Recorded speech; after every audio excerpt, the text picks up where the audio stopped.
Hi everybody, Gordon Dimmock here.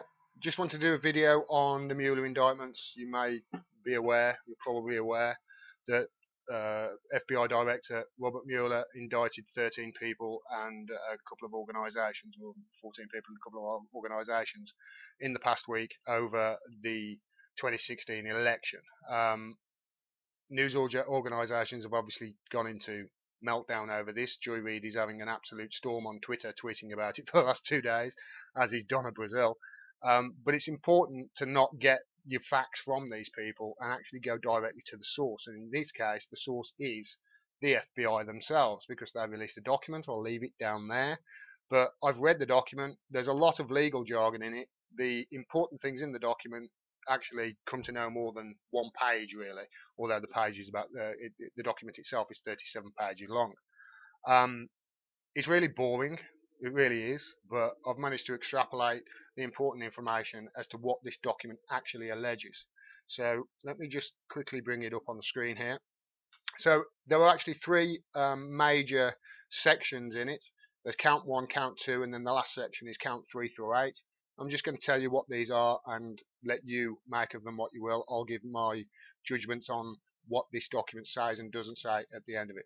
So count 1 is conspiracy to defraud the United States. That sounds serious, but it's actually defendants, together with others known and unknown to the grand jury, knowingly and intentionally conspired to defraud the United States by impairing, obstructing, and defeating the lawful functions of the Federal Election Commission. So it's to do with the election. They've messed about in it. Organisations employed hundreds of individuals for its online operations, ranging from creators of fictitious personas to technical and administrative support. Goes on to say the organisation's annual budget totaled the equivalent of millions of dollars, so this was a big operation employing hundreds of people. The organisation was headed by a management group and organised into departments including a graphics department, data analysis department, search engine optimization, yada, yada, yada, yada.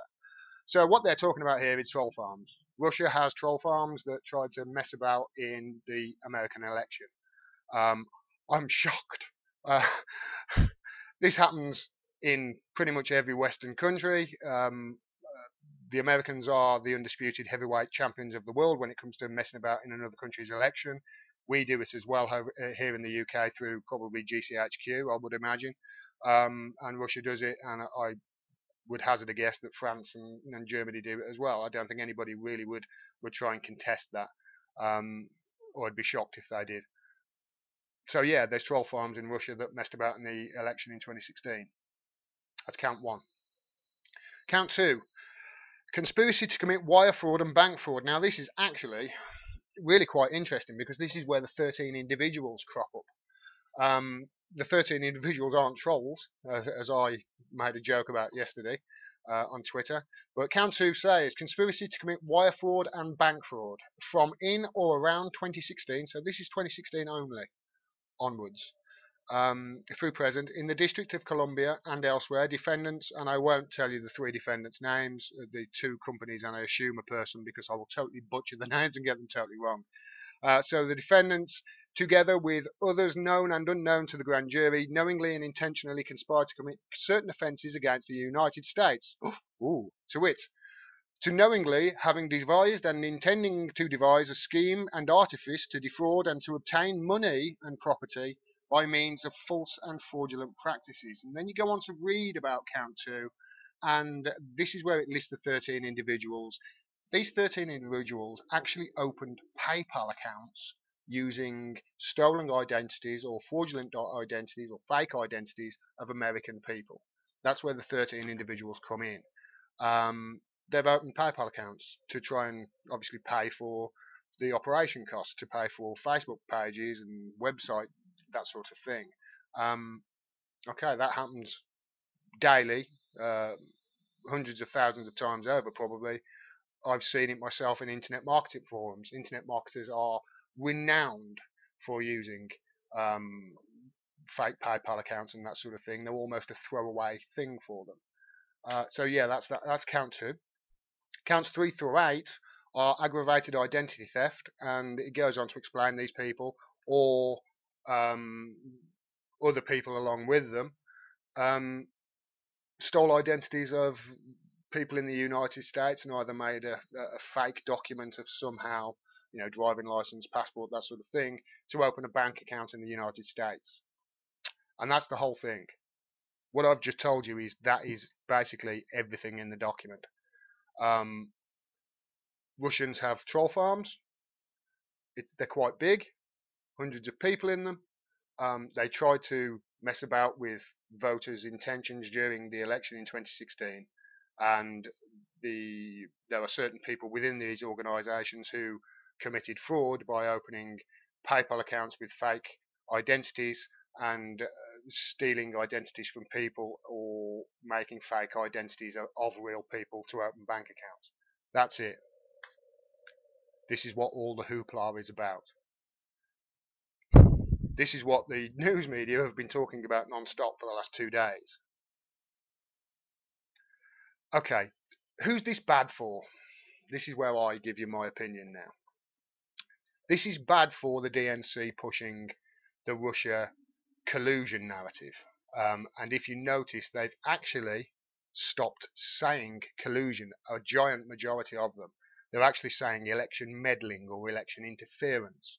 And the reason of that is they told us 18 months ago that Donald Trump was Vladimir Putin's puppet, and they haven't found any evidence of it, and any evidence that they seem to think that they've come across either gets retracted weeks later or is debunked by another article and other people giving another point of view. So it's bad for them. It's bad for people like Joy Reid on Twitter who have been talking about it, and Donna Brazil and that sort of thing. So it's bad for anybody who's been pushing this narrative over and over again. And I don't just include personalities in that. I also include organisations such as MSNBC, CNN, and other online agencies. Who's it good for? It's good for people like me, because what it doesn't say in that document is anything to do with collusion, anything to do with Donald Trump or Vladimir Putin having implemented this system himself. Doesn't say anything about that at all. So it's good for them. It's good for people like me, and it's good for people who support Donald Trump. I'm not one of them, by the way, just in case you thought that. I know some people just think I'm automatically a Trump supporter because I can't stand the DNC, but that's not the case.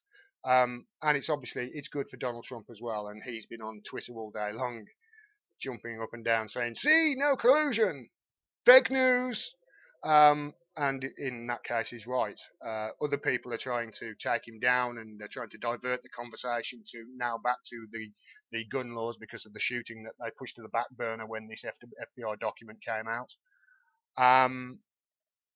So yeah, what it doesn't say is more important than what it does say, because what it does say we pretty much already knew, and it's not really that big news. And that's pretty much it. That's the whole thing. I know it's deflated. I know a lot of people will be deflated by that, but that's the fact of it. There's nothing in the document really that we didn't know happened or didn't suspect happened, and there's nothing there to back up any collusion at all, or any thoughts of Donald Trump and Vladimir Putin being best buddies and Trump being somehow blackmailed by him, which is just preposterous. It really is. And that's it for this video. So I hope you liked it. I hope if you were confused as to what these Mueller indictments were, that now you pretty much know. There's not a great deal in them, and what they don't say is more important than what they do say. So until next time, please subscribe. Please click the little bell. It's a new channel, as I say. I will be dropping videos more regular as time goes on. I know it's been about 10 days since I dropped the last one, but they will become more regular. And please also, check out all the links around. I'll leave any links to anything I've referenced underneath as well. So until next time, take care, guys, and stay well.